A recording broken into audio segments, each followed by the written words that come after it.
Like,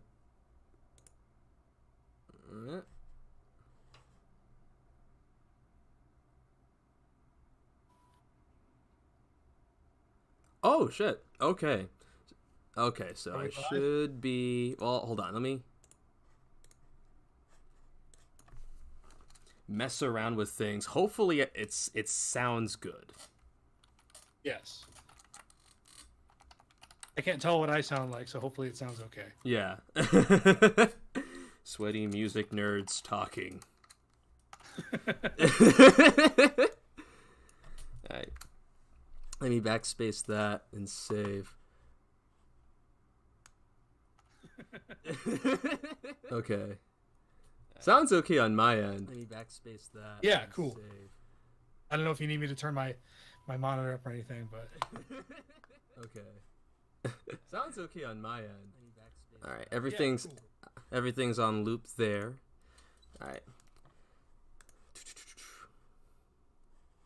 I wonder if there's a link somewhere that I can just put in, because I haven't done this in a long ass time, but it should be live on my channel, I believe. Shoot, I don't know how to check that. All right. Go on the YouTube, see if it's, hey loser, I love you. Oh, thank you, Inksy. Okay, since you're here, can you hear me and can you hear my friend? Is the stream low quality by any chance? Because it seems it's low on my end here. I don't know why it says okay. All right, let me check this link. Let's see if this link works. Video unavailable. Video Can you resend me the unavailable. link? I wonder if I'm live. Copy link address.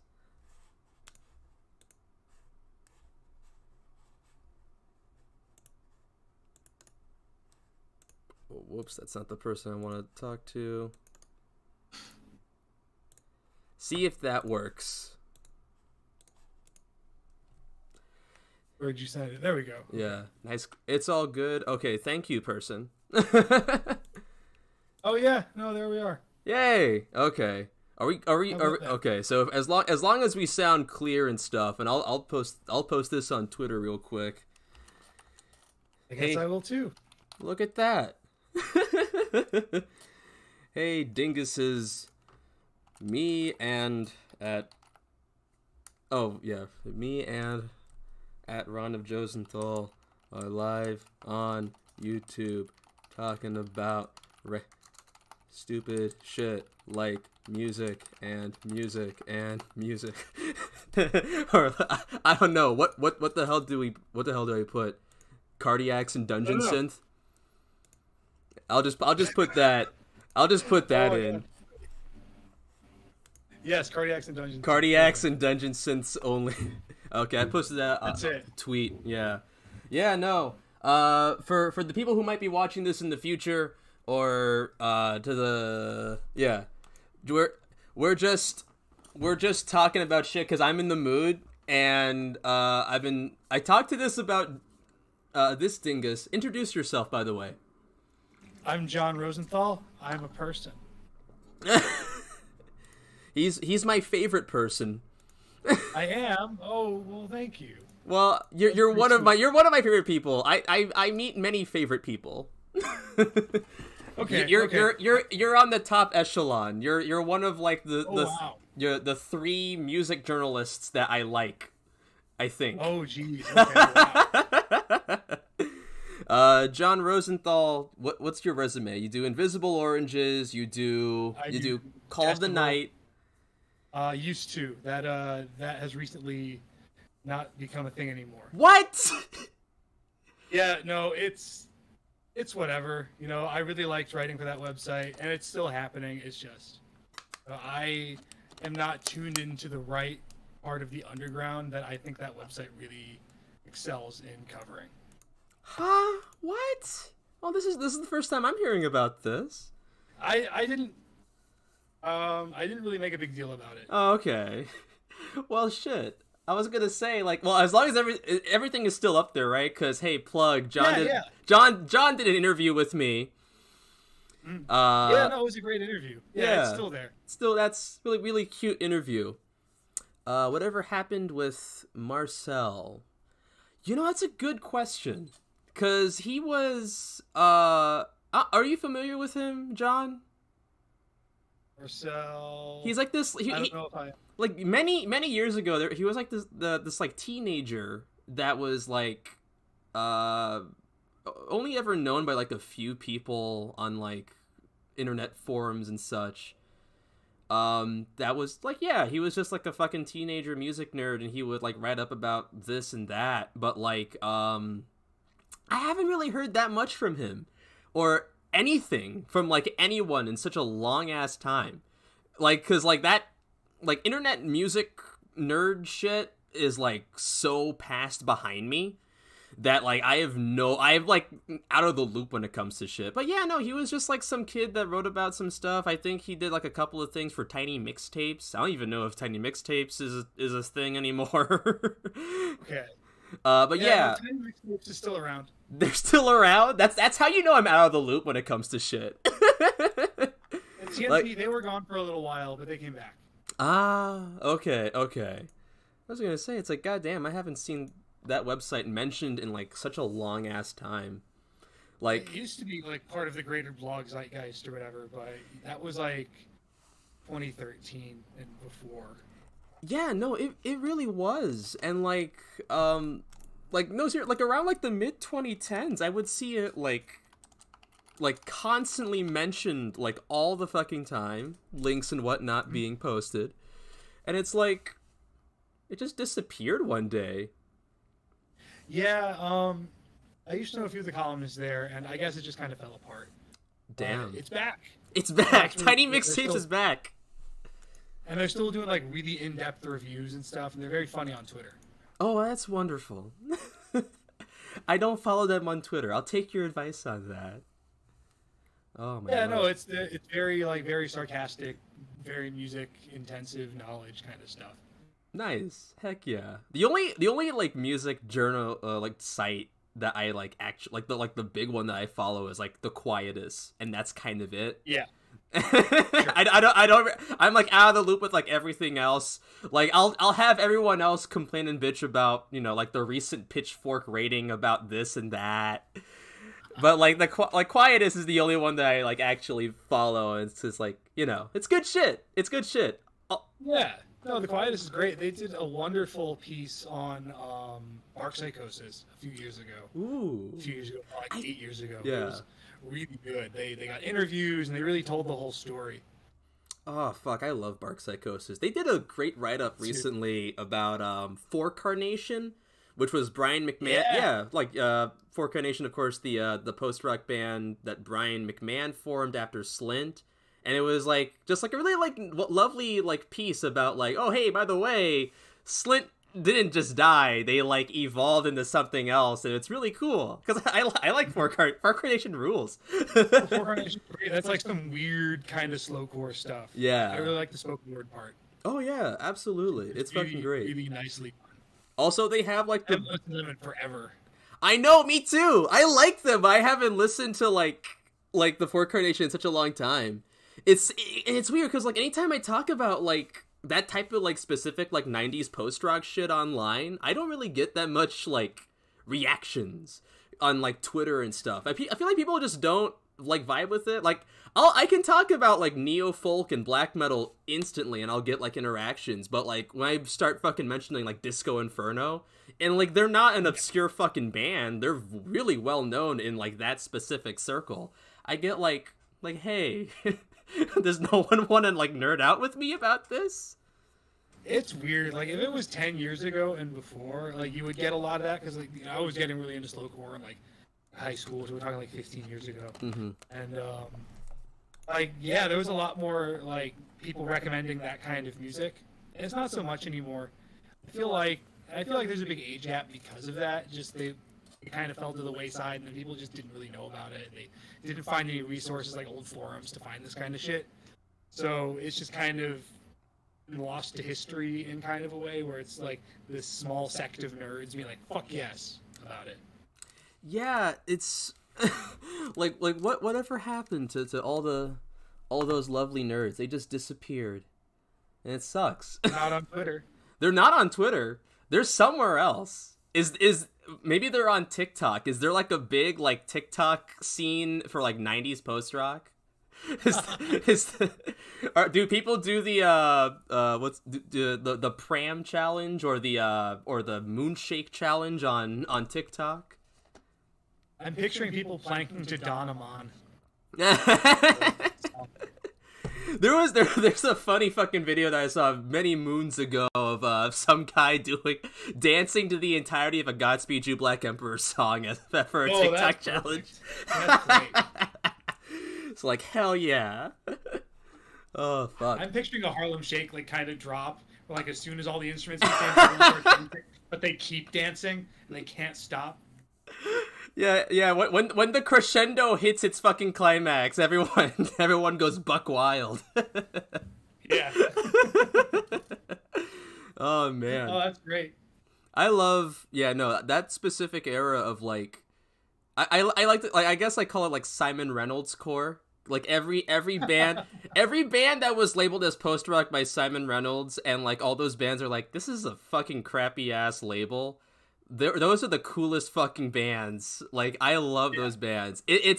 Post rock as a genre of music started becoming crappy in my opinion when bands started labeling themselves as post rock, and like all it was were just like every band either ripping off like Explosions in the Sky or Mogwai or Sugar Rose or Godspeed, and it's like that's such a small filtered list of bands that you could like ape off of when there's it's such a varied mix. Like all these fucking bands in like the mid 90s that were popping up in like the fucking UK and Chicago area and the Northeast are so fucking rad. Like where the fuck are like the Cul-de-sac ripoffs, you know, or the Tortoise ripoffs? Yeah, I want like an Indie Halda ripoff. You remember that band?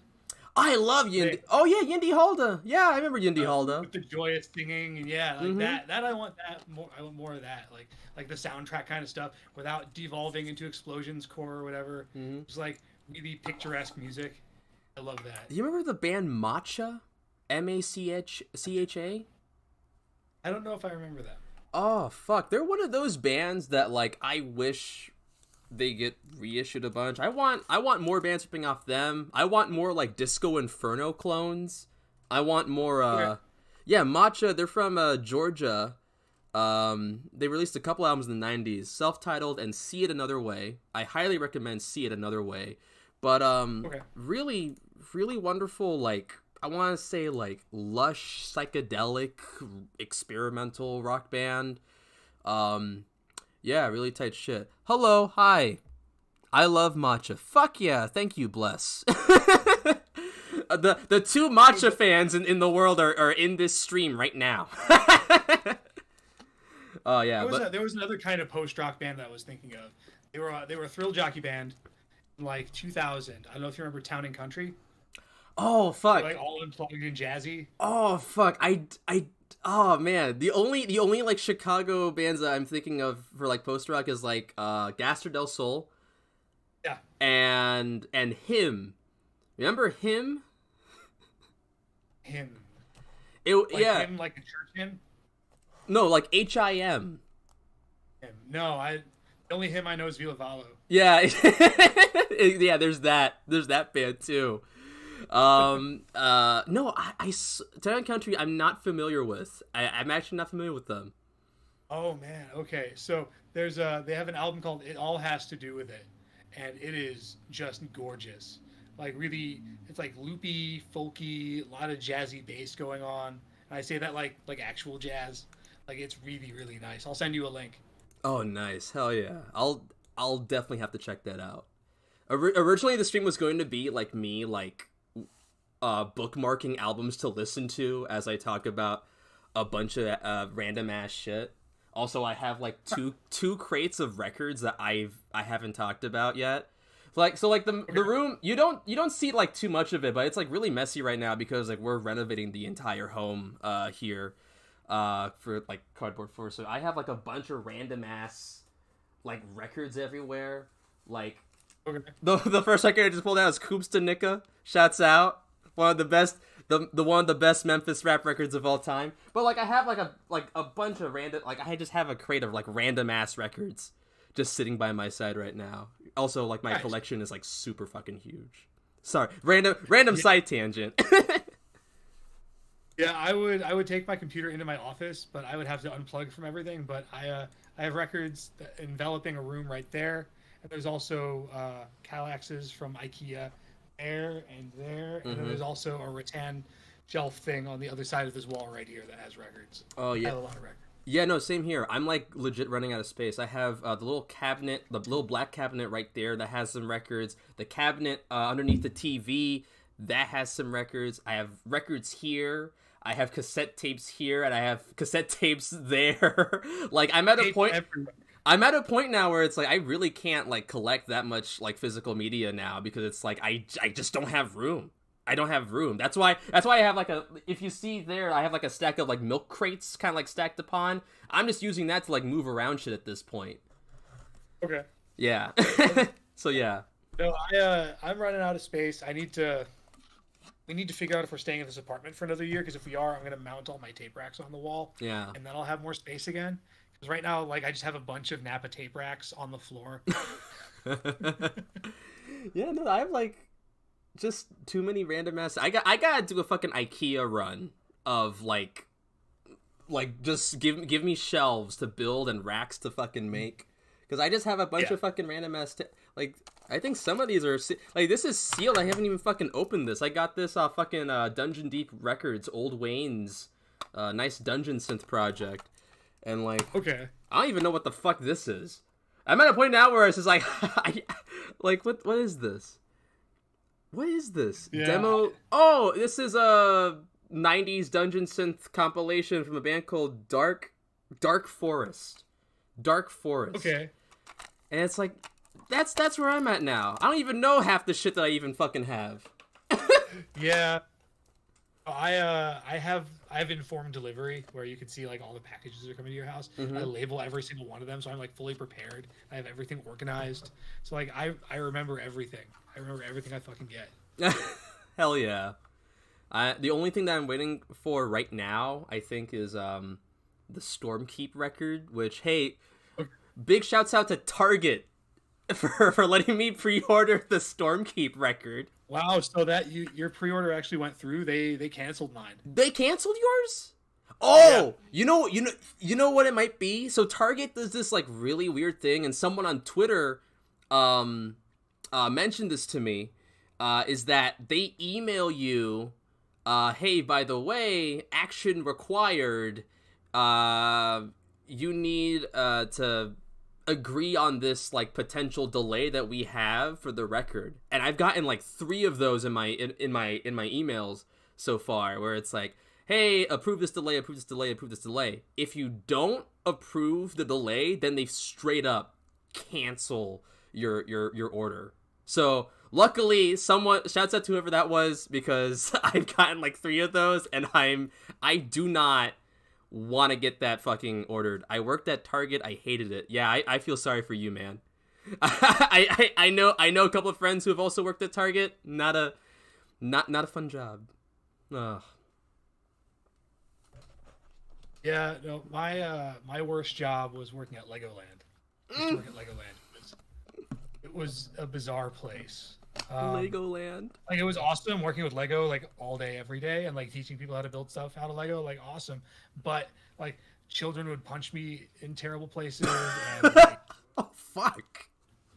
Yeah, no, it was bad. There was one time where it was my job to like sit kids down and teach them how to build stuff in a classroom.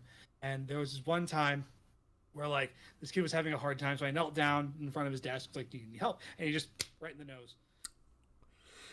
Oh my god. Yeah, Legoland. Kids go crazy. Fuck, dude. I think the worst job I had was working at Safeway, Albertsons, Kroger. What, you know, those the, you know, that brand of grocery stores. But I didn't have any kids punch me. It was just retail fun. Yeah, no, I lucked out at this grocery store at my Safeway, because I didn't really have like the worst experiences. I had like a few like asshole customers here and there, but like everyone else, everyone else is just kind of fine. Also, it helped because I never worked as a cashier. I was just sort of like stocking shit and like kind of like organizing a bunch of things. Like I was like I guess like the best way I could describe it was like a Swiss Army knife worker. It was so weird. Okay. I was hired to be a meat clerk and like help run like the butcher meat shop area, but I got like a new manager like 2 months into the job, and they made me fucking do every single fucking department, like no matter what. It was like I'm just running around doing fucking everything, being called in on my days off, having to work like a day and then a night shift back to back, and it's like, yeah, homie, what the fuck? What is this shit? Hold on. What in the hell? Yeah, I got online strips without clothing, naked HD XYZ. What the fuck is this? Can I remove this? We're getting spammed.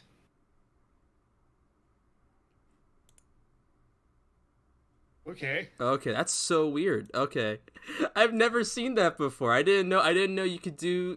I didn't know there was spam bots here on fucking YouTube. I mean, what am I kidding? There's spam bots fucking everywhere on streams.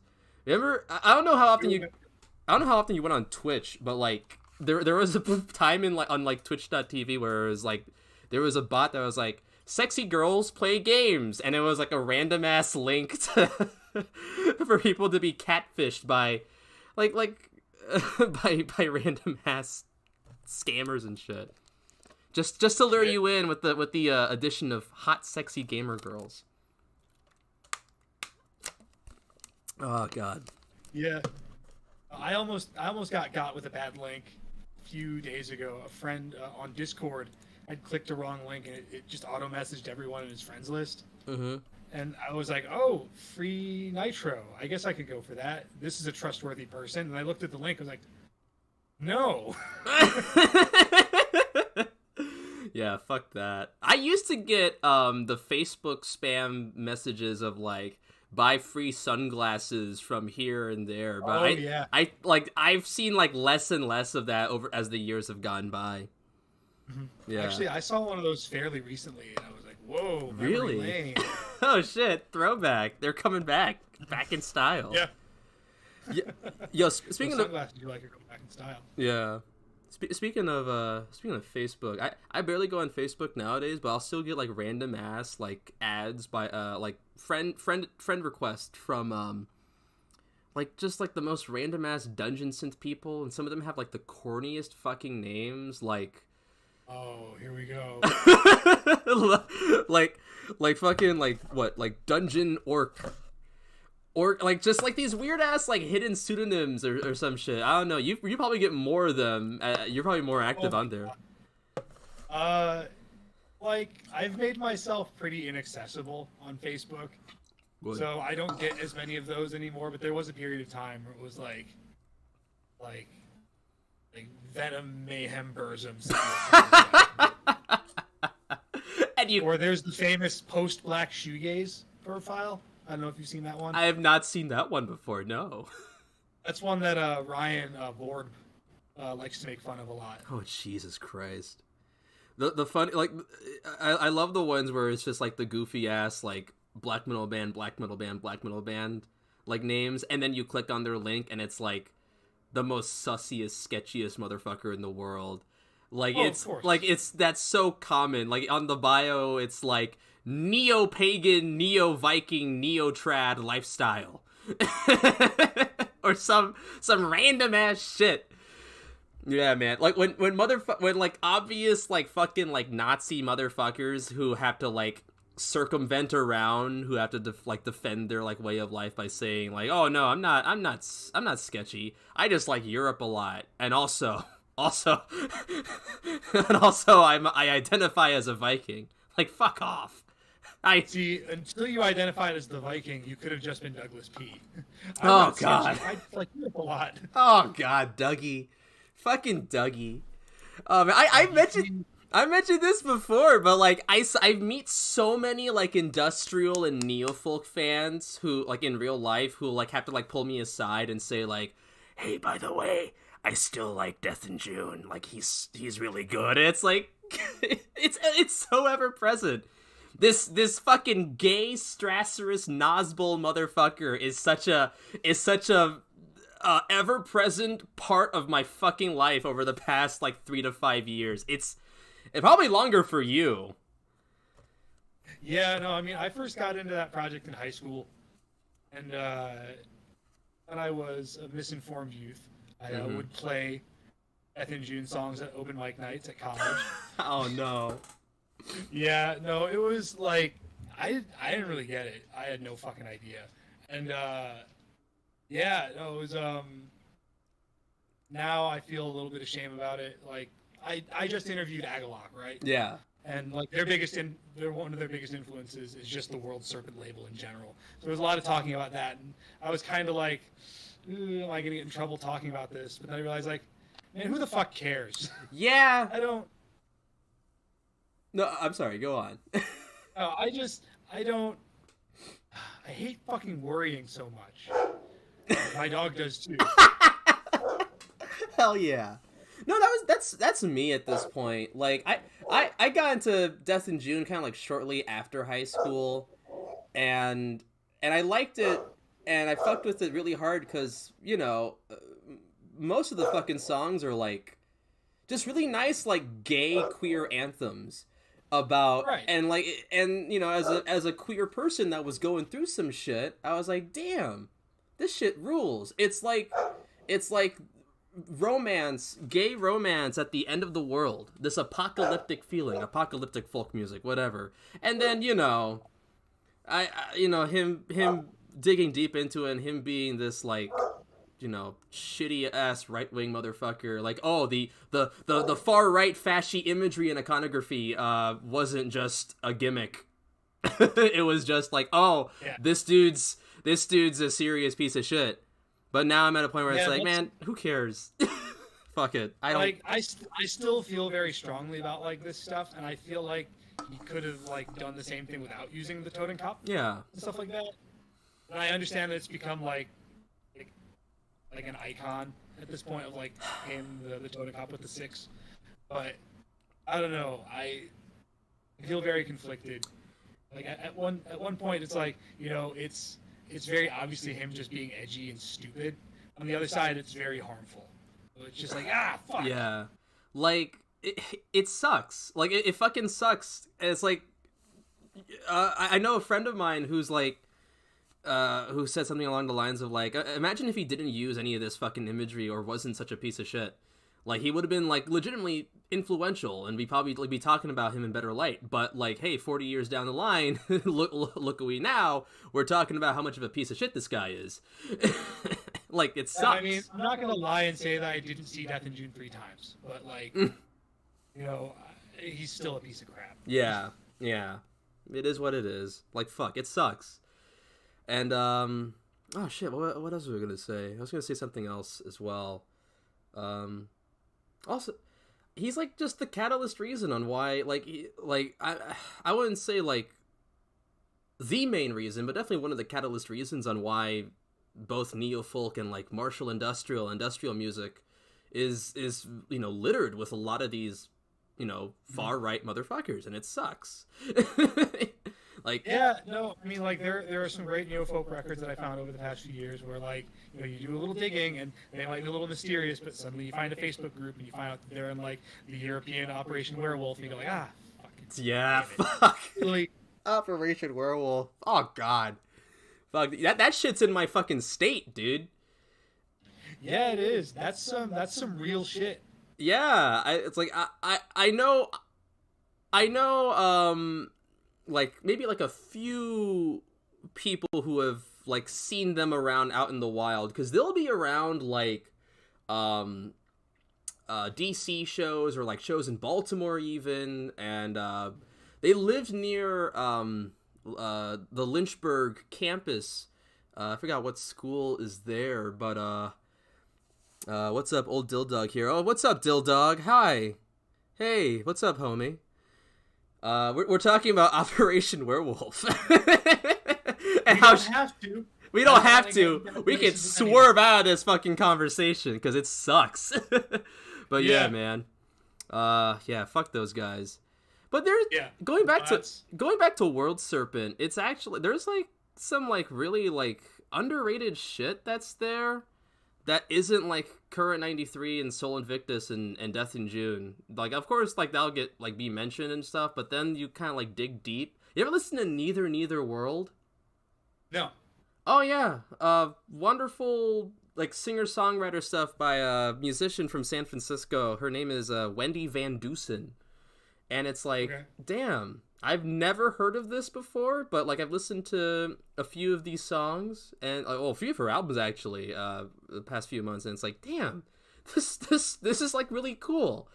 I was like, why didn't this? Why don't people like know about this more? It's like it's on World Serpent. It's not like a big name, but like yeah, there's digging deep into like neo folk and like circumventing around like the sussy sketchy like overly obvious like sussy sketchy shit is like really nice. So yeah. Yeah, no, there was a really, really, really good neo-folk group from Chicago actually called Fosdyk Well, Fosdyk, and then the word well. And it's made by this guy Scott Ferguson, who's in a bunch of like local post-punk bands like Swan Wash and Kam Kama, and he's a very talented person. But it sounds like Death in June, like that very empty and like echoey Death in June. If Douglas P was a tenor. Ah, yeah, that's awesome. Really, really, really good. And Scott's not a piece of shit. That's all I could ask for now these days. Look, Right? if you Like, make decent music and you're not a piece of shit, I will listen to you. Yeah, and it's funny because like it's not a lot to ask, but apparently it is. It's hard. All you gotta do is be a decent person. Don't be sus. Don't be a piece of shit. Don't be an abuser. It's not hard. Like why? Yeah. Fuck, dude. Anyway, let's. No, you were gonna say? No, I'm saying it sucks. You know, just like being a person who covers a lot of black metal, you really have to like dive into every single fucking release you want to cover, and like if you don't want to cover a piece of shit, it's like, well, hopefully this person isn't because they're anonymous, and then you find out later and you feel like a piece of shit. Yeah, no, it really does suck. Like, there's obviously bands who are like, you know, black metal bands who are out there already, and it's like you listen to stuff and you like go and do like a quick research on like metal archives, and then you see like lyrical themes, nationalism, and it's like, okay, fuck off, I'm not gonna listen to that. But then then you're gonna listen, then you find out bands who Naked HD is bad. Oh, cool. Oh my god. Fuck off.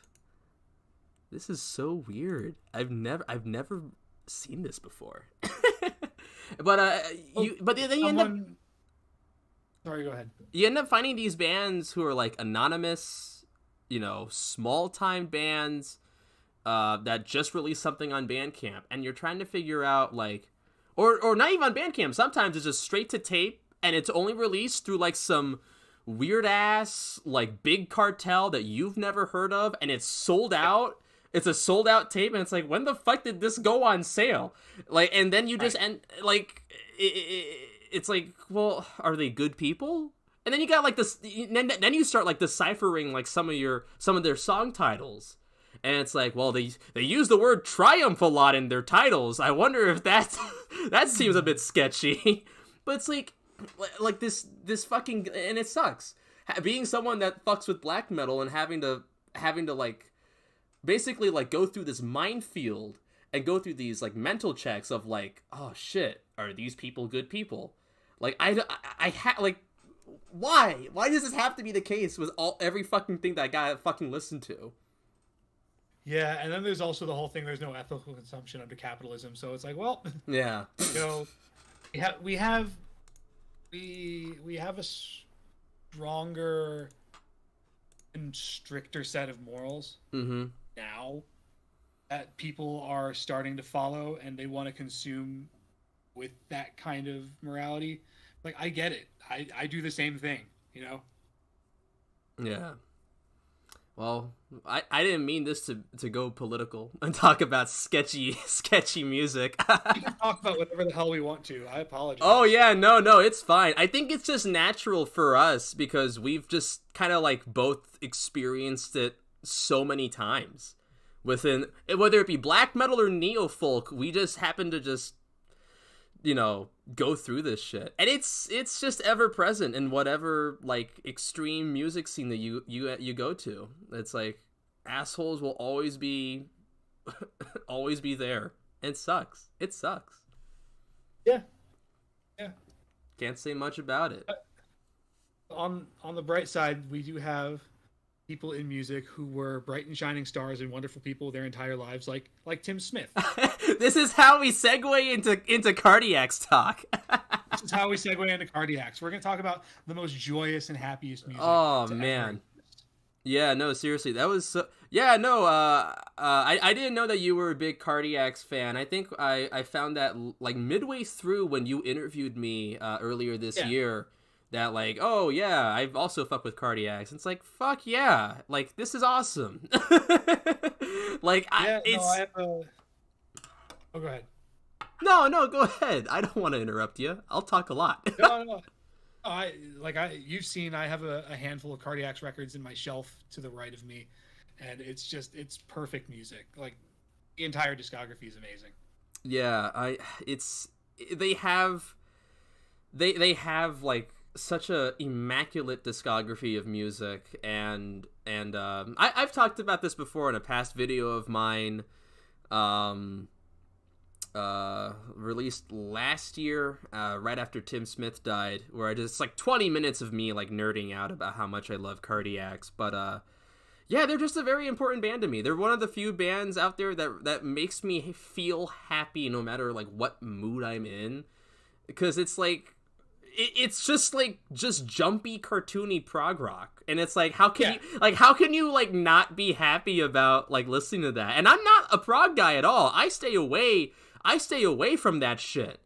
Like I don't listen to that much proggy-esque music, and it's like, damn, this shit rules. I feel like it's gonna ruin prog music as a whole for me. But like, no, Cardiacs fucking rules. Tim Smith is a fucking amazing songwriter. I love everything that he's done, from like, of course, Cardiacs, C-Nims, Spratly Japs, like just his solo material. Like, shit, dog, he's amazing. What a amazing, unique, creative mind that will never be fucking replicated. Yeah, no, I mean, have I told you the story the first time I heard Cardiacs? No. Okay. So this is something I'm surprised I remember this, because I was out with my friends, and my friend Ben is the biggest Cardiacs fan I know, and he's the one who got me into them. But we were hanging out at a friend's girlfriend's apartment, and my friend and another friend were like, "We got to put on Cardiacs." I was like, "What's Cardiacs?" They're like, "You haven't heard Cardiacs?" So they put on the RES video. I am drunk, immensely drunk, and I get scared. Who are these clowns on the screen? It's very distressing, that video, unless you like know the concept, which is also kind of distressing. It's still like, it was a lot. It wasn't until, and this is like the classic story of someone getting into Cardiacs after 1995, is friends are hanging out, someone says, "Have you heard Dirty Boy?" "No, I have not." "It's on Dirty Boy." Suddenly Cardiacs is my favorite band. Like that's just how it goes. Yeah, Dirty Boy was also like, I think my first exposure in general to Cardiacs is that song, because I was going through like just YouTube links and whatnot, and I see like the album cover for Sing to God, and it's like, it's such a striking album cover because it looks like a poorly photoshopped version of Bohemian Rhapsody. Like it's just these four people with their eyes like cartoonishly bugged out, and it's like, the fuck is this? So I clicked the link. Yeah. Just for out of curiosity, and then Dirty Boy hits, and I'm like, whoa. This was, and it's like, what the fuck is this song? This is amazing. And it's like, that is quite the song. Yeah, and then that part kicks in where it's 3 minutes of Tim Smith and crew screaming, and it goes on forever. And it's like, yo, this song rules. That was the moment where I did not look back, and that was, I remember very clearly, January 2015. I was still a freshman in college, and that fucked me up that band fucked me up so badly because I could not listen to anything else for like the next like half of that year. I had to listen to Cardiacs, and I had to tell people to listen to Cardiacs. I recommended this to every fucking person, like all my fucking like old high school friends that were also like into music, like, hey, I gotta talk to you guys about Cardiacs. I just found the best band fucking ever. Sans Boris, of course. Boris is still my number one favorite band. But number two, clear number two as day, is fucking Cardiacs. How do you feel about that new Boris cover that came out? Oh my god, the Last Christmas cover. Yeah. It's the best thing. I talked about I listened to that on my break at work like yesterday, I believe, and it's like, oh my god, it made me so happy. I've never listened to a cover of Last Christmas and like grinning from ear to ear that like I'm so happy that these old 50-something-year-old metal motherfuckers are doing a goddamn shoegazy cover of Last Christmas. This is the best thing ever. Like, I loved it. All the studio time has been very good to Boris. You know, I know. It's been a very productive couple of years. Yeah, no, seriously. Like last year, and I say this as like a huge Boris stan. I love so much of their stuff in the 2010s, which gets like usually like underrated at times, like New Album and Noise, Prapparat especially, and like even the stuff when they were like going back into metal. I think people just kind of met with like, oh, that's fine. Like I love Deer, I love Love Is Evil, but like last year when they released No, oh my god, everyone was like, oh shit, Boris are fucking energized as fuck, and this is awesome. And then they released that live album with Merzbow, Rest in Peace 2020, which was also fucking gnarly as shit. Like one of their best collabs with Merzbow since Rock Dream, in my opinion. Like it's such a like they just went back to back with like heavy hitters last year, and I am so excited to see what else they do next. Yeah, no, I mean, and you never know what Boris is gonna do next, which is like really charming. I think, like they just do whatever the fuck they want. Because like I got into Boris like 2005, 2006. Yeah. So they had just put out Pink, and that was like, whoa, what the fuck? That was my first Boris album, and I had heard stoner rock, I'd heard post rock, but like all the things that they were doing at the same time on that album were just like blowing my 16-year-old mind. And then they put out Vane. I was like, what in the hell? What? Oh my god. You know, Pink, I discovered Boris through in high school, and Pink was my first album to Boris. I think that's like their first like really like big album that like went to the US anyway. And it's such it's such an eclectic album, and it's why I ended up it's in my opinion, because it's like noise rock and doom metal and noise and drone metal, and it's like, damn, and post rock and shit, like, damn, this is rad as fuck, god damn. And like it's still like my favorite album of all time, like for me, well, my favorite Boris album of all time, actually. Not my all-time favorite, but because of like the sentimental value of like of not only like listening to this as like my entry gateway to Boris, but like kind of like introducing me to a wide variety of music in general. Yeah. No, I mean that was definitely like a prism in my taste, because like before then I was listening to a lot of like melodic death metal, and I was kind of getting into black metal, but yeah, Boris and Yob really got me into doom metal for sure, and like they were like very important to me. Yob fucking rules. I luckily my friend group in high school, they were really hip to Sleep and Electric Wizard, you know, of course, because you know, so luckily I was introduced to stoner doom shit. Dylan says, saw Boris live on the Pink tour. They slayed. Their collab with Sun that came out right after was also amazing. Yeah, I love Alter. Yes, Alter. Yes. Alter fucking man. rules. Probably That was my favorite Sun release, actually. Like, their solo stuff is great. Black One, Monoliths and Dimensions, when they hit. But Alter... Yeah. Was that the last time we heard from Jamie Sykes? Did Jamie Sykes and the Sweet Hereafter put out anything after that? I think they did, but like, you're talking about the person who sings vocals on Sinking Bell, right?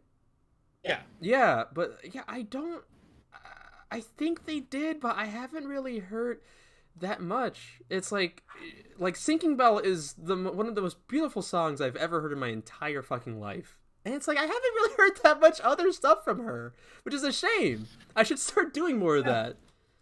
Oh, she had a band, Jamie Sykes and the Sweet Hereafter, which was on Southern Lord, I think. And they put out a couple albums. I think their last one was in 2008. Yeah, I think they're done. I'm not sure. Oh, well, damn.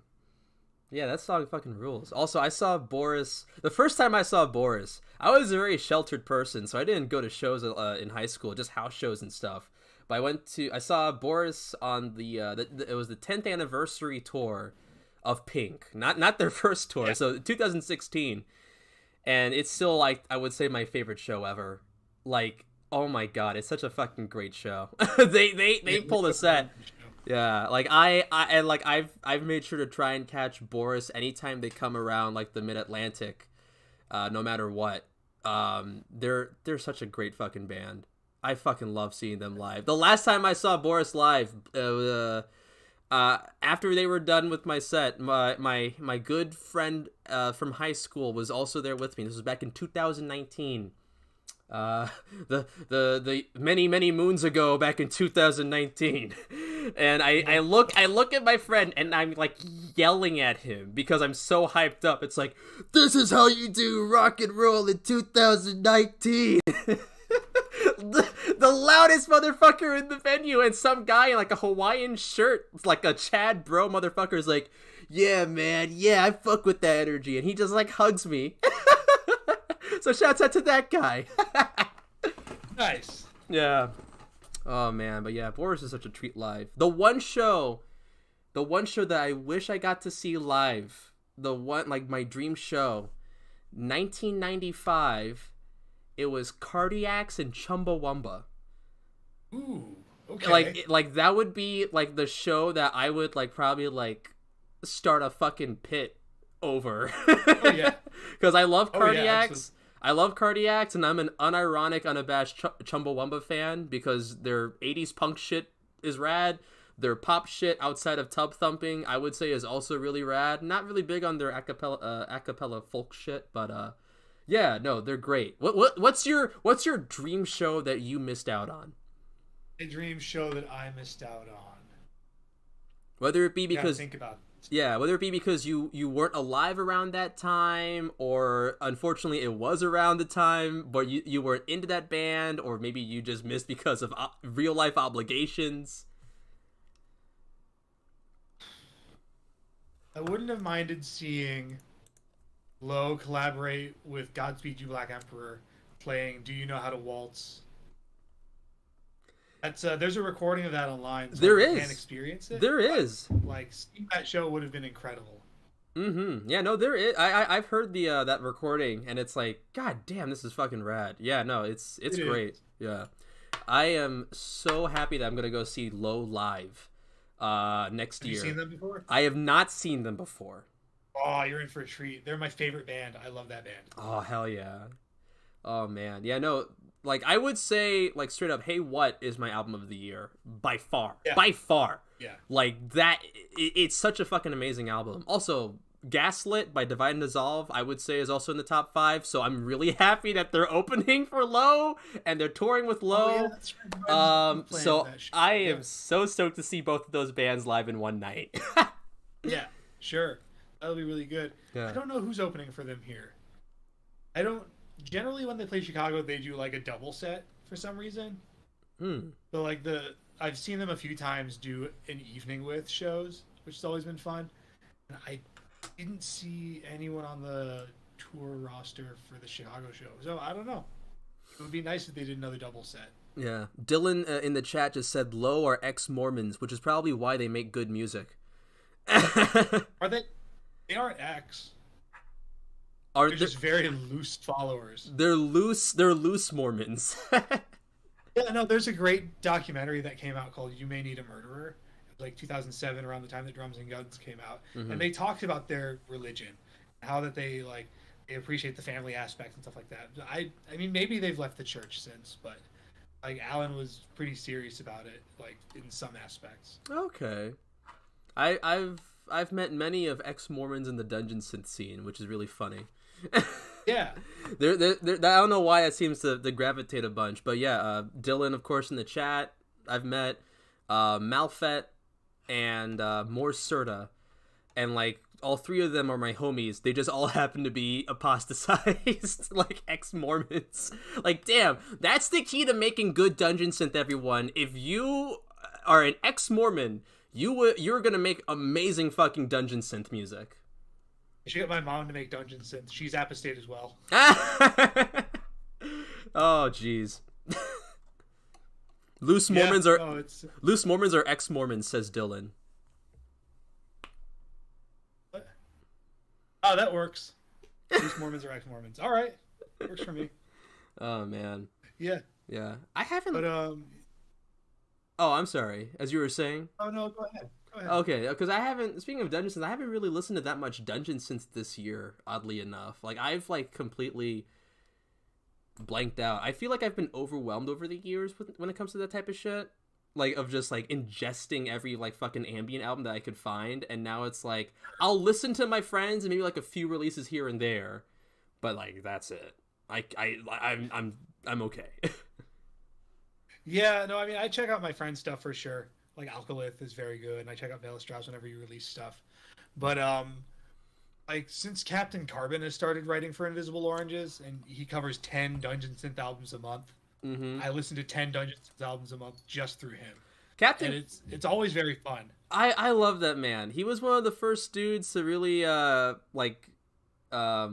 give me like positive review about of my music back in like 2017. Back in 2017, I released an album called The Plaguelands, he was he wrote it up. I think it was Hollywood Metal when he was on Hollywood Metal. I don't know if he's that was like 4 years ago, like I said. But I was like so happy that someone not only listened to my music and supported me, but also like wrote something about me. Captain Carbon is a homie. I love that guy. Oh, he's great.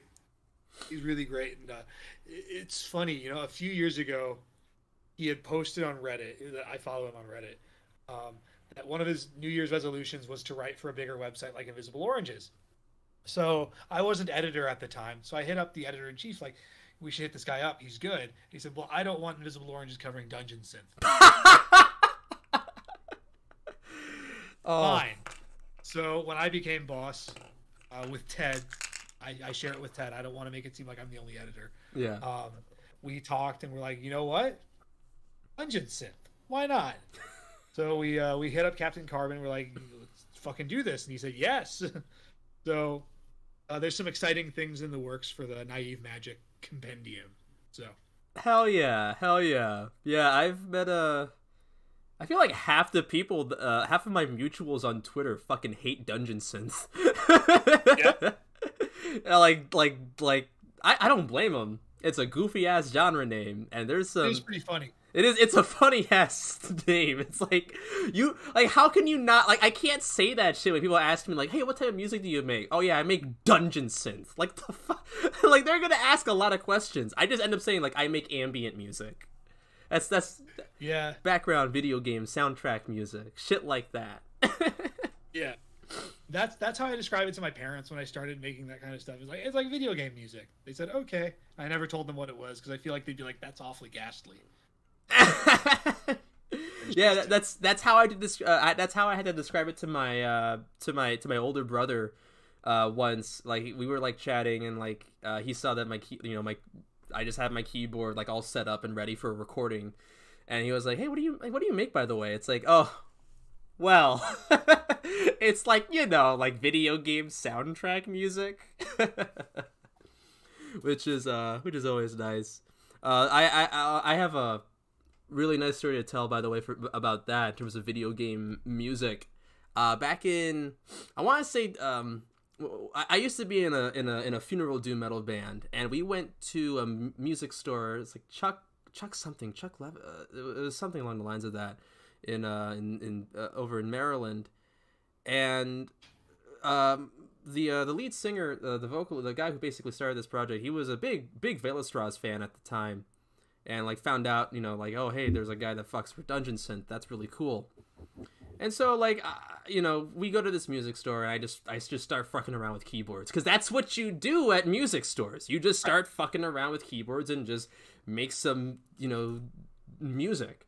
And I just started, like, doodling just Dungeon Synth out of my keyboard. Out of this, like, random-ass keyboard that I found, just start making random-ass Dungeon Synth-y ambient music. And I remember these 3 teenagers kind of like looking at me and watching me in awe, and one of them says, the oldest one there says, "Oh shit, someone, wait, hold on, there's an ambulance in the background, I hope you're okay." Anyway, the oldest one says, "Damn man, that's some Legend of Zelda shit right there, fuck." It's like, thanks dude. I love it when the youth gets hip to Dungeon Synth. That's great. I remember playing, I forget, I think I was listening to Malfet on my computer, and I didn't have my headphones at the time. Mm-hmm. So I was just playing over my shitty speakers. And my girlfriend walks in and says, "What is this lute music you're listening to?" Oh, dude. Yeah, Malfet is also fucking great. Big shouts out to Ross. I love that man. Yeah. Like, seriously. I've known Ross for a very long time. Yeah, no, Ross told me about you, before you know, you started hitting me up for the interview. It's like, hey, your buddy John wants to talk to me, so I had to talk to him about it. I've only known Ross for like a couple of years. We played, well, no, it was Northeast Dungeon Siege back in April 2019. He played a show. Well, yeah, he played that set, which is fucking amazing. Mm-hmm. I was just sort of walking around, roaming around there. I did like promotional work for that festival. But we just ended up not crossing paths, which is weird because we ended up like, and this happens like all the time. Like it happened at Dungeon Siege West with Fogweaver and like their partner, and it's like I'm buddies with them, but I ended up like only talking to them like for like 5 seconds, and it never happened. And but the same thing happened with Malfet. That's how it always happens with fests. Yeah, it's like you end up becoming friends with them after the festival's done. It's like, why didn't we talk?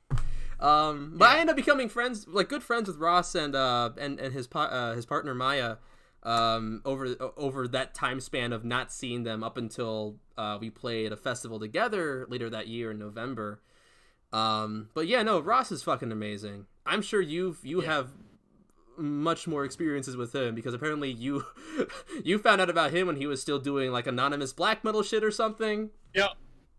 Yeah, no, I found Ross through research, through his old project At Dusk.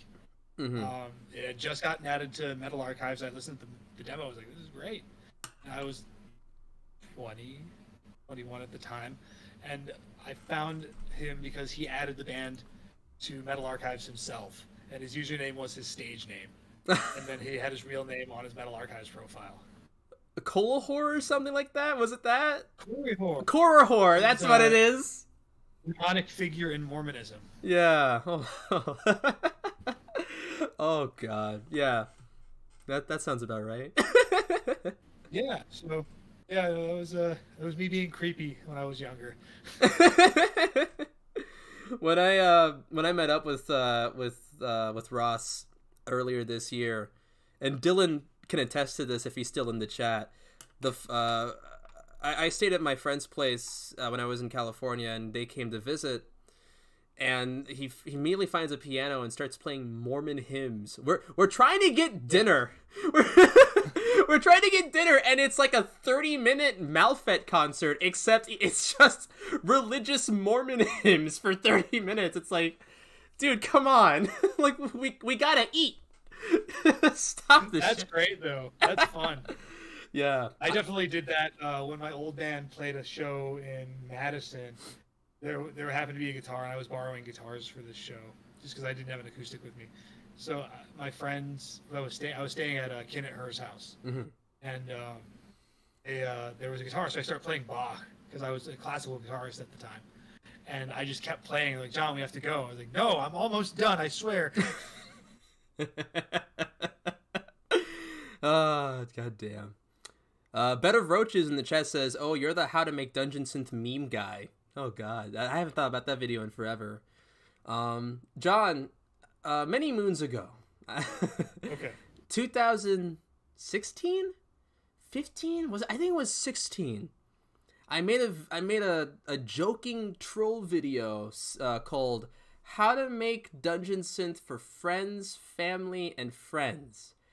And and it was just like this goofy ass like fake tutorial. I have like a cheap Casio keyboard. I'm wearing like and I have like the goofiest like attitudes, like, "Hey everyone, we're gonna make dungeon synth," and it's just like a minute of that. It's just like a quick minute video. Long story short, whatever.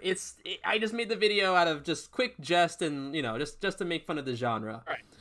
And for the longest time, especially after Dungeon Synth became like really popular after that one Bandcamp article, it was like the #1 tutorial to like, here's how to make Dungeon Synth, and I'm like, oh no.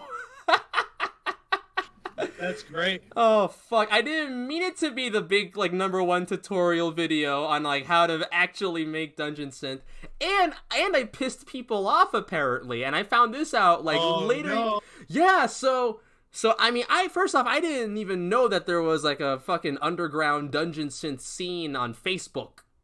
But I guess people found out about that video, and I just became a polarizing figure in Dungeon Synth because I can't believe they made fun of this my maiden genre. How dare they make fun of Dungeon Synth? It's like, We must protect the special flower. Yeah. I didn't find out about that until like a few years later, when someone came up to me at a festival, and they were like, "Hey man, why the fuck do people hate you?" I'm like, "The fuck?" Like, what a way to open up a sentence. Like, why the fuck do people hate me? What did I do? It's like, you made a tutorial video? It's like, oh Jesus. That's right.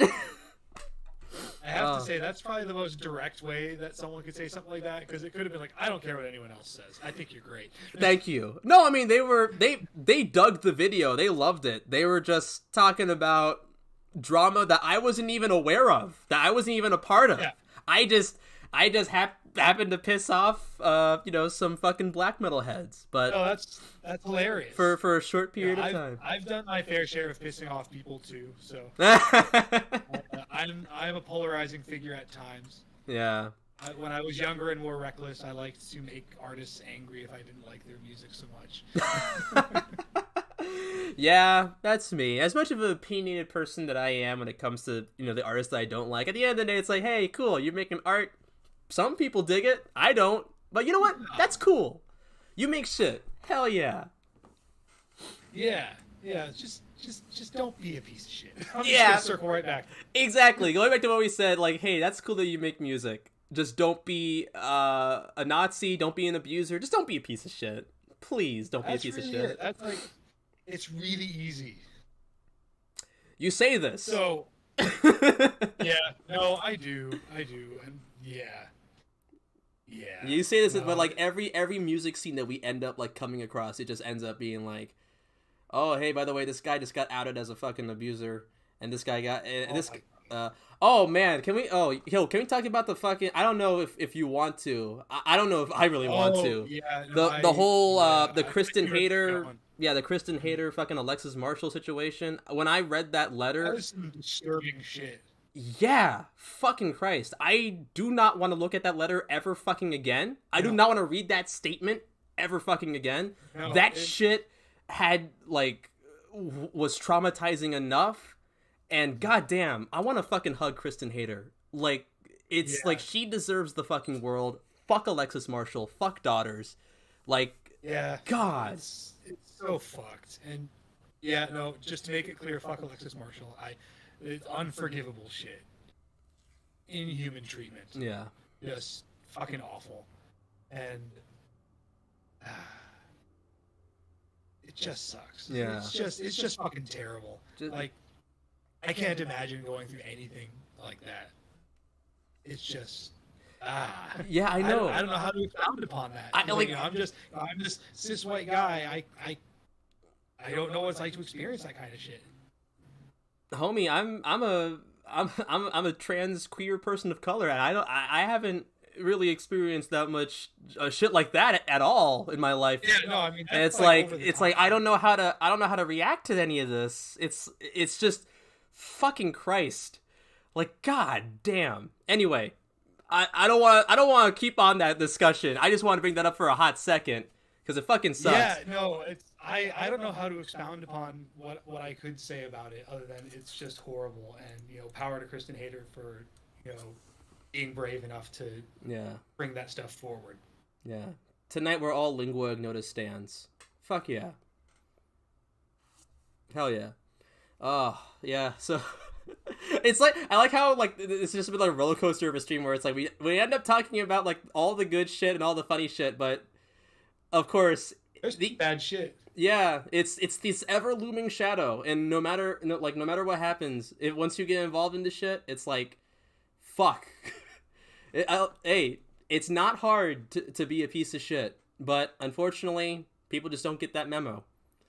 Oh well. Yeah. Let's talk about positive shit. John, you're a big fan of year-end lists. I have to edit a lot of them. Oh, I'm so sorry. No, it's not so bad. We don't have any bad lists. Okay. But I don't know. I have a lot to say about them for sure. I do think that it's good to have a year-end list. I think that being able to like summate what you like in a defined period of time is good. It means you have your own taste and stuff like that. But I also think that a lot of year-end lists are just people putting the same albums in different orders. And I don't know, like I see some like you put a legacy band as the number one. It's like, yeah, okay.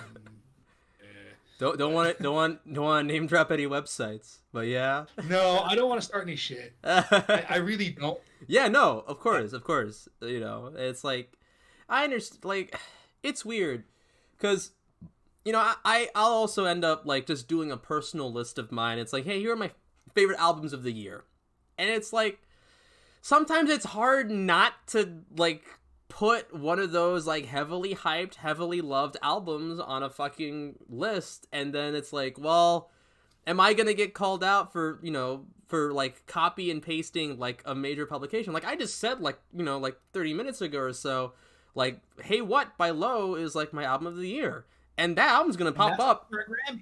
Yeah, exactly. Exactly. Like it's a Grammy nominated album, but like fuck, I love it. It's really good. The sound design is so impeccable in that album. I have like disassociated and transcended many times listening to that album. It's like I can't help it. And then it's like there's other stuff it's really good. It's really good, but like shit, am I gonna be called out as a poser because that's on like my year end? The Pale Swordsman by Kek Rock is on my fucking year end favorite albums. Right. And that's gonna pop. That's and like Kek Rock gets like so much fucking love in like metal circles and shit. Like, am I gonna be called a fucking poser for liking this like heavily loved, heavily hyped black metal musician? Like it. People do Kek Rock fan art. Yeah, it's nuts. Like that's fucking me up. Yeah, people like I've seen black metal fan art, but like this is just so sudden and so quick. Like he's resharing every single like fan art that someone does. It's like they're all so adorable because they're all like high school kids. I know, but it's so cute, and it's like shit. I thought Lamp of Murmur was like the big like black metal artist that had crossover appeal with everyone, but no, it's recently, especially so. Kek Rock, like goddamn, like it's he's insane. A good kid too. Yeah. Oh yeah, no. He's wonderful. He's definitely not a piece of shit. So hell yeah. Yeah, no, I mean he contributed a song to that compilation I did for Markov last year, and I mean that should be a sign like, hey, this person's pretty giving and nice. Yeah, which is a great compilation. Like I that Markov's Soroka tribute is such a wonderful compilation. Ross is also on that, so hell yeah. Ross and Maya are both on it. Yeah, that's how I found out about it. Cause like Fetters does a track on it. It's like damn, there's a lot of fucking heavyweight motherfuckers on this compilation. I gotta check this out. And I definitely pulled out all the stops, and it did really well. We were able to help Markov's family out a bunch. Yeah, which is the goal. So yeah, so good. It was nice, like talking with Austin from Panopticon and getting Esoteric to give us one of their tracks. It's like, oh fuck, hell this yeah, really happened. Naked HD's back again. All right. Anyway, that's another wonderful piece, another wonderful person, Markov. Absolutely. Oh, I love Markov. They're great. Yeah. Good. Thank goodness for them. Yeah, no, they recently came and visited Chicago because Cradle of Filth was playing. Oh, nice. At a venue park where I live, and we met up for ramen, and it was great. It was so much fun. I had never actually met Markov in person before that, so it was very sweet and very nice to finally meet them. Oh, that's very cute. Yeah, I've been that's basically been me with like Dungeons and Homies and like a lot of like online friends as well. It's like I'm at a point now in my life where it's like I want to meet like all the online homies that I end up meeting, whether it be through music or just social media. It's like, hey, we fucked with each other like multiple times.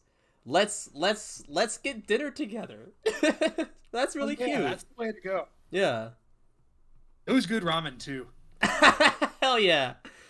Meeting up was great. The ramen was better. Markov and their friends ended up crashing on my couches later. Oh, that's awesome. So yeah. Oh shit! When are we gonna meet up, John? At least do you have tickets for the Current 93 show in October? I'm not gonna be able to make it. Oh. I have tickets. Since I'm going to Roadburn, that kind of takes up all of my travel allotments.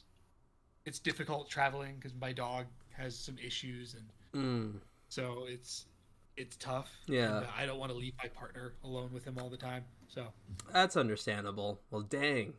Yeah, no, it's so far out ahead. I don't know what my life is gonna be like come October 2022. So it's like it's really tricky for me to like kind of like navigate that, but as of now, I have 3 of the 4 tickets. The only ticket that I don't have is the one where I guess Tibet is premiering She Sings Fears or something along the lines of that. What is that? It's one of the new. It's one of those new albums that he's popping up with. I have no idea what it is. Is it like David Tibet proper album?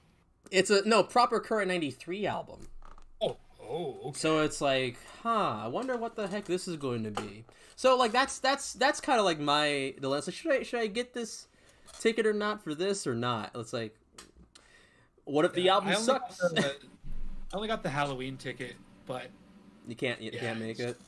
That's gonna be fucking fun though. Like Halloween weekend in New York City, seeing Current 93. It sounds like the most fun time.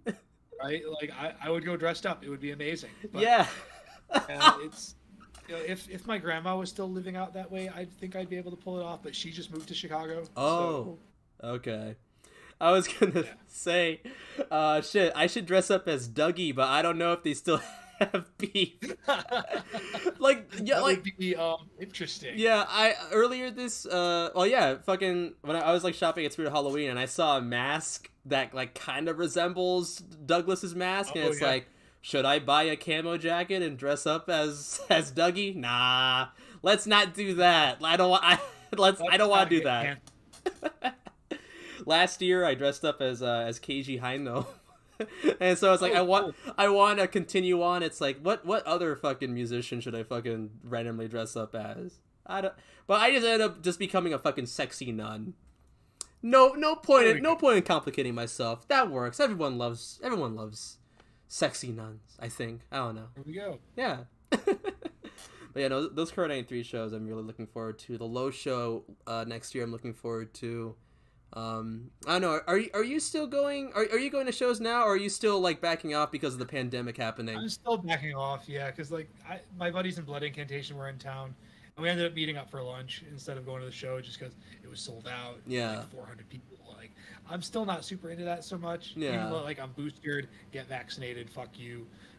Exactly. Yeah. I still with big crowds. Like I have tickets to see Low in February. I will go to that, but I'm still gonna be like, I don't know. Yeah, like I feel comfortable in the venues that I've been to. You know, I'm fully vaccinated, boosted up. I have my mask on at venues, and it's just like I feel okay. Like I do feel a bit comfortable being there. But I also understand people who are like, yeah, I don't want to fuck with this. I don't want to risk it. But like so far I have felt safe because a lot of venues, especially around here, are really strict on like, hey, show vaccination proof, show that you have a negative result, make sure you got a mask on, like shit like that. And it's like totally fine, but at the same time, it's a tricky thing to navigate. Right. And I'm very risk averse when it comes to like health shit. So it could be like, I can go to the show and I could wear a mask. But like it's something like a Blood Incantation show, like death metal fans can run the gamut of yeah, I'm vaccinated to no, I'm not. Yeah. And for Low fans,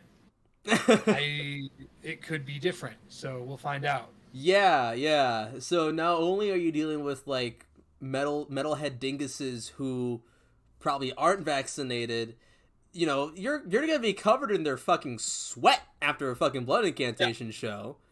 Absolutely. And it's not worth it. I don't know how big the venue is that they played in Chicago, but selling out a 400 crowd venue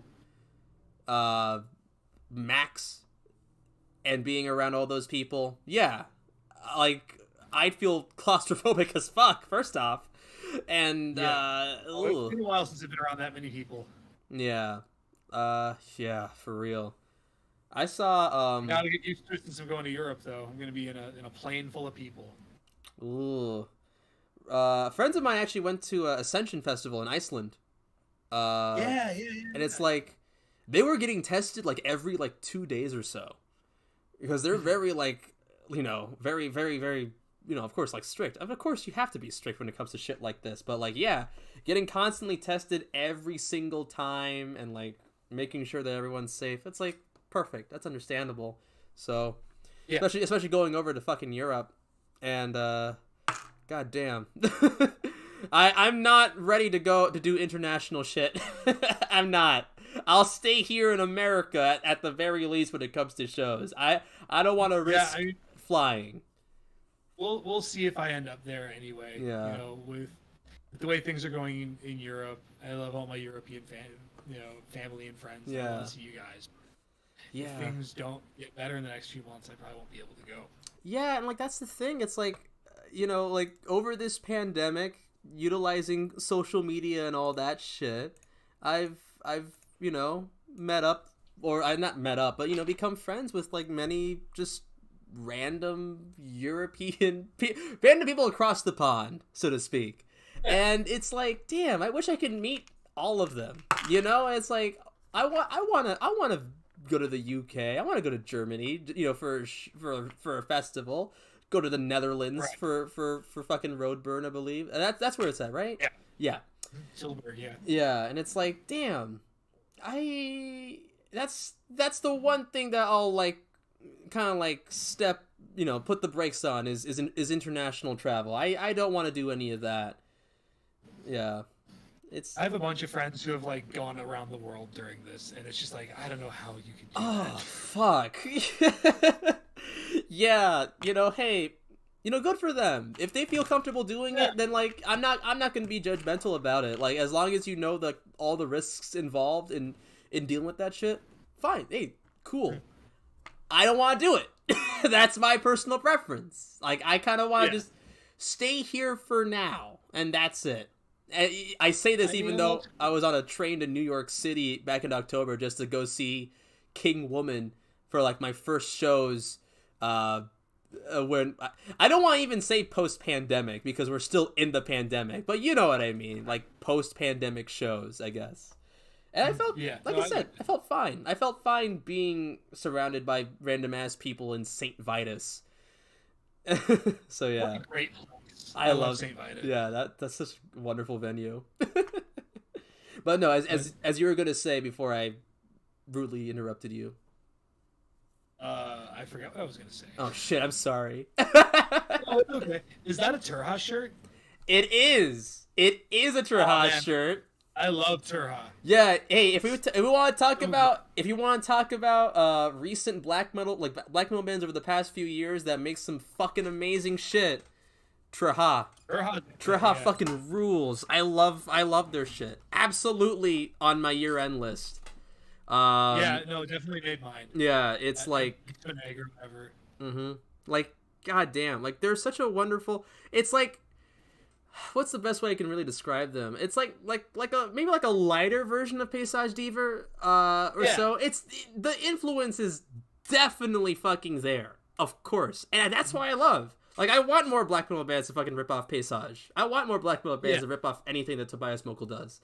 So it's like, yeah, Turha fucking rules. I fucking dig them. They got gnarly ass fucking riffs. They got gnarly ass ambient shit. I like it. Yeah. No, it's definitely like cream of the crop new stuff.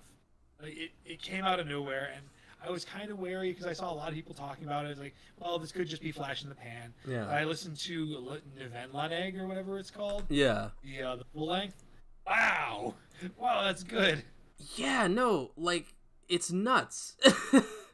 It's seriously nuts how good they are. That's the only way I can really say. If anything, they're just really good.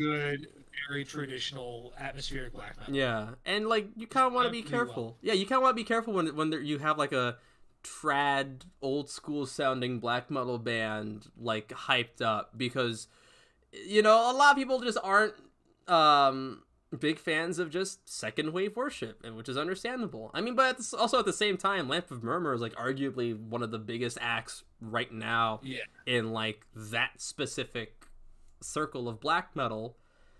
So it's like everyone wants to be a fucking raw old school black metal band now. But Turha, at the very least, I wouldn't say they do anything like vastly different, but yeah.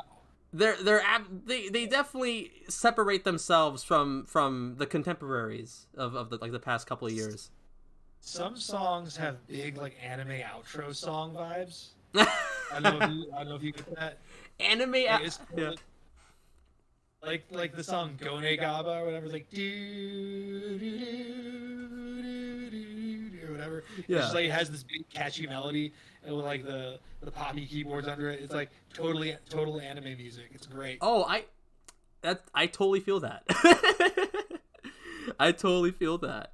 But also like, yeah, like going back to what you said about being a flash in the pan, everything they've put out, I would say I fuck with heavily. Like, they're a very consistent act, and it's like, damn, I can't wait for them to release more shit. Like, I'm actually excited for black, like, like them, and of course Lamp and Kekta Rock, I would say top tier shit for me, in terms of like recent black metal. And there's a lot of like other acts, of course, that I'm really excited for. There's a kid in I believe they're in Portugal, Amagor. They're really good. Okay. The noise black metal band, was it Minima? MNIMA. Oh, yeah. That's stuff. I fucking love that shit too. And that kid from fucking Brazil, Kataria.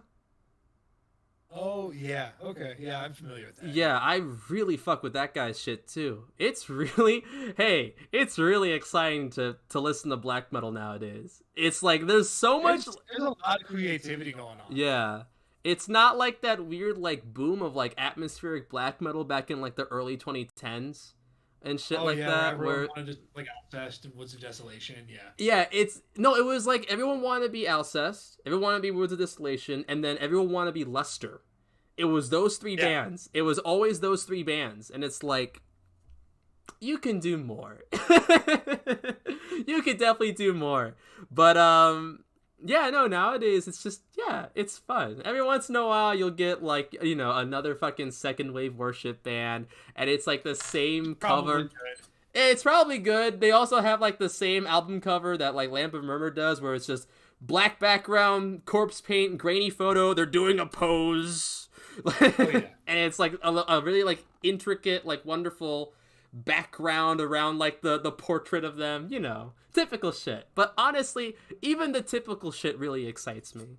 So it's like, sure, yeah, it's exciting. It's exciting to be a black metal fan. It is. I mean, like, speaking of like typical stuff, I was listening to like a lot of Kraft lately, and Kraft is Fuck the tight. Universe, like, it has that aesthetic. Like, sure, the cover is the red symbol, but the rest has that perfect aesthetic. Just the dudes against the black background. It's wonderful. It really is wonderful. Oh man, I mean, look, I'll always be a fucking mark for like generic ass covers where it's just guys being guys, just dudes being dudes posing, just out in the wild. My favorite, the boys. Yeah, my favorite fucking one of my favorite album covers in terms of like dark ambient, blackened ambient music is what is it? It's Forest Silence, the band Forest Silence. Are you familiar with them? And they have from where the hell are they from? But it's the dude from fucking Seer Bliss. Yeah, and it's they have that one album cover where it's like two of them, and one of them just has an axe, kind of like holding, and it's like, yo, this is the sickest shit. Like, I love it. I fuck with it heavily. Oh man, just dudes being dudes. No, Seer Bliss is some good stuff. That stuff all just got reissued on Cosmic Key. I haven't listened to them in such a long ass time. I gotta listen to them. Fuck. It's really goofy and it's really good. Yeah. Oh man. Well, we've been at it for good, like, oh my god, how long has it been? I don't even know. Oh, good, like hour and a half. Oh shit, yeah, it's 10 o'clock here. It's 11 here. Oh yeah, that's right, on the East Coast boys. I don't want to like hold you up for too long. This is just a very, very impromptu thing, of course. I want to get. I mean, I'm cool with talking more. I got nothing to do. Okay, all right. I don't want to hold you up. It's an hour and a half. Yeah, no, I mean, if you want to go, then we can go. I mean, what else do you want to talk about? If you got anything in mind. I just crushed some crazy vegan food. How do you feel about vegan food? Vegan food rules. I love vegan food. I'm not a vegan myself, but I'm always down to eat vegan food and vegan substitutes. Absolutely. So there's a spot in Chicago called Kalish, and they just changed up their menu and they added burritos, right? Mm-hmm. Their burritos are not like regular burritos. I just had one that had mac and cheese in it. And it was fucking wild. And it was huge. It was like the size of my fucking head. I could eat like a quarter of it. Ooh. That's tantalizing. Yeah. Giant vegan burritos is very tantalizing for me. So if I ever visit Chicago, I'll definitely hit that up. I don't know. Yeah, no, I mean, there's a bunch of vegan places that you can hit up in Chicago. I live by one called Handlebar, which is fucking amazing. Nice. Heck yeah. Heck yeah. Oh, fuck. I haven't. What's up? I haven't hit up like a myriad of vegan places until when I visited Arizona a couple years back. I had no idea that like the Phoenix area had so many fucking vegan places. I hit up so many random ass spots over there, and it was all fucking primo vegan shit the entire time. Nice. And it's like, I can't recommend any fucking place over there off the top of my head. But if y'all ever want to go to Arizona, especially around the Phoenix area, and you want like some good vegan grub, you're not going to be disappointed. There's like a bunch of them, and it's all available, and it's all edible. It's all edible, I guess is the best way I can say that. That's good. Yeah, long as you can eat it. Yeah, you don't want to eat inedible vegan food, you know? No, yeah. There's That's about right. There's some crappy every once in a while there's gonna be like crappy ass like plastic substitutes, but even then they're getting better at that. Like meat substitutes are like so fucking like on the mark nowadays. So They are. Yeah. It's wild. It's great. I think we've hit some of the marks that we were talking about anyways. Dungeon Synth, Cardiacs, Black Metal. I think we're set with that. Yeah, no, there's always more to talk about black metal though. Oh god, it's nonstop. But like I said, it really is. It's a daily. yeah, like I said, some good shit popping up this year. But I think that's all I can muster up right now. That's cool. And like I said, I don't want to hold you on for too long. But yeah, no, this was nice. This was really a really nice impromptu stream of just chit chatting. Yeah, it was cool. Yeah. I don't know if I'll do this again. I don't know if we'll invite more people on, which is always like really nice. But yeah, this is nice. Yeah. Well, yeah, no, thanks for doing this again, John. This was awesome. Yeah, hey, thanks for having me. This was really fun. Heck yeah. All right. Now, how do I end the stream? Oh, it's the big red button that says end stream. All right. All right, just ended the stream.